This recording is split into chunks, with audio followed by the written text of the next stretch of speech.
Live is the Liberal MP, Dave Sharma. Dave, we'll begin with, good morning to you, by the way, and happy Easter.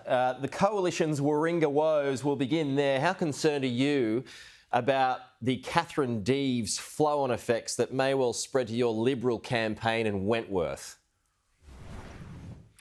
Well, let me just say, first of all, Peter, that I do disagree quite profoundly with what that candidate has had to say on social media and in the past. I think it's been wrong, it's been hurtful, it's been quite malicious in its tone, and I'm glad she's withdrawn those comments.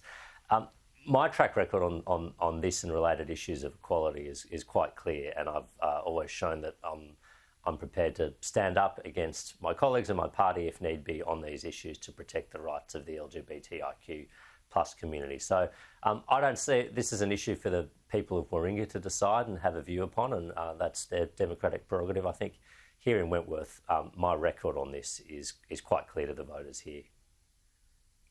So do you have a view on whether she is a suitable candidate, though, to stand in this election? Well, ultimately, look, I wasn't involved in her selection as a candidate. Sure. I don't know her personally. This was a decision taken by the executive. Look, this is a decision for them, and it's ultimately a decision for the people of Warringah. I would much prefer that normal pre-selections happen, which means that pre-selectors get to look at a candidate and vet them properly and have a look at their views and see whether they're prepared to be put forward. That didn't happen in this situation, and I think that's regrettable. But look, those decisions now are a matter for the executive arm of the party. I'm running in Wentworth. I'm not running in Warringah. That's a matter for the people who are looking after the Warringah conference. So in your view, should trans women be allowed to compete in women's sport?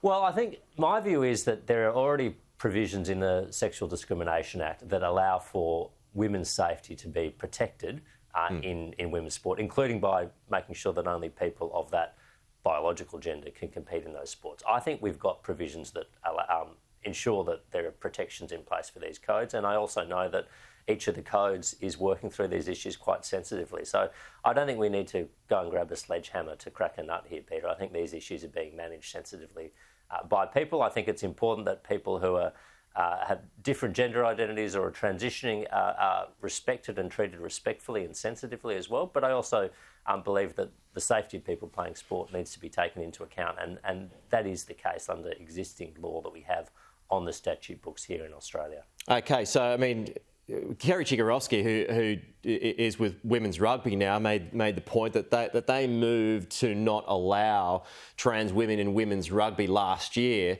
after having the debate, which she says is important, by the way. But is she right, and should that be extended to other sports? Well, look, it's how it works is obviously that there is legal provision to allow sporting codes to do this, and that's what Rugby Australia is here. And I think if they have a good faith look at this, they need to put the safety of the athletes first and foremost. So I'm not aware of the process they went through, but I think as long as it was a respectful and sensitive process, people recognise that there are a range of difficult issues to balance here and rights that need to be balanced here, and I respect that decision that they've reached. And I think this is the truth of the matter here.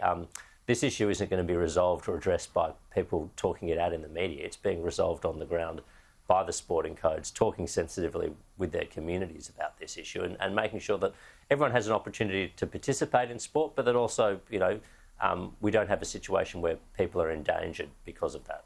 Yeah, I mean, but there is that issue of fairness, isn't there, that trans women would be stronger than biological women. Would you share those concerns?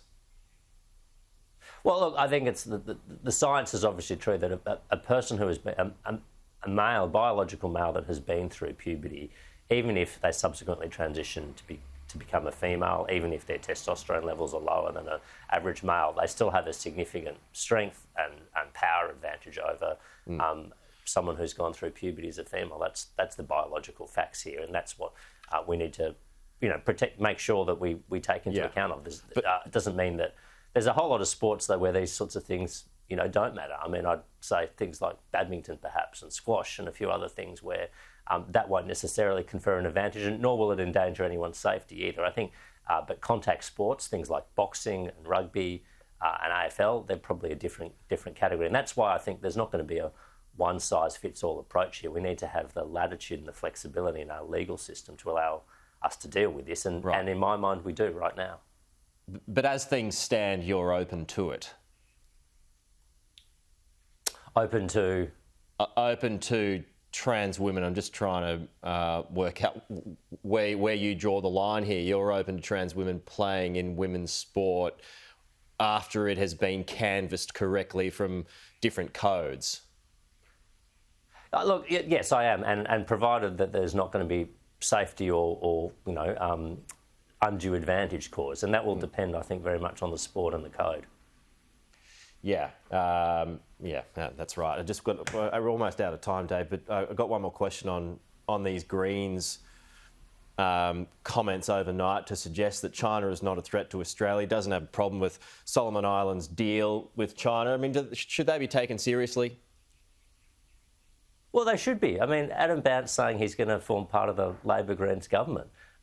He's already named shadow ministers. Absolutely, they should be taken seriously. And these views they're expressed are alarming. I mean, these people the Greens, they say China is not a threat.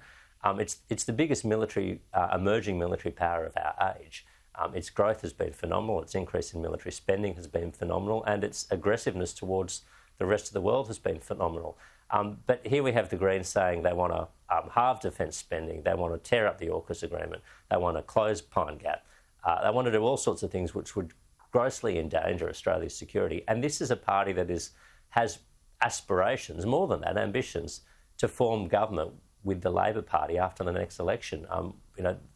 We need to properly scrutinise their policies because there is a scenario where they're part of a coalition with Labor and they have a say over foreign affairs and national defence and security issues.